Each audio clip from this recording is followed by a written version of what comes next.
فرض کریں کہ فرشتے آپ کو قبر میں یہ بتاتے ہیں مبارک ہو آپ کی نیکیاں 999 جبکہ آپ کے گناہ 998، ایک نیکی کے زیادہ ہونے کی وجہ سے آپ کو جنت لے جایا جا رہا ہے، اور تھوڑی دیر بعد فرشتے آپ کو بیڈ نیوز سناتے ہیں اب آپ کے گناہ 1000 ہو گئے جبکہ نیکیاں 999 ہی ہیں، تو ایک نیکی کے کم ہونے کی وجہ سے آپ کو جہنم لے جایا جا رہا ہے۔ اب یہ گناہ کیوں بڑھ گئے 998 سے 1000؟ وہ جو آپ نے سوشل میڈیا پہ سانگز والے ویڈیوز اپلوڈ کیے تھے، وہ جو آپ نے گناہ جاریہ کا تسلسل بنایا نا، یہ تھم نہیں رہا۔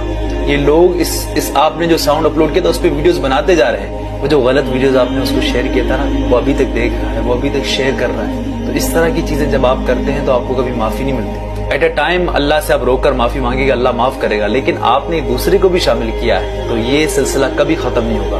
اسی طرح جیسے آپ ثواب جاریہ کا کام کرتے ہیں تو یہ ہمیشہ چلتا رہتا ہے۔ گزارش کرتا ہوں کہ یار ایسا کوئی گناہ نہ کرو جو ہمیشہ چلتا رہے۔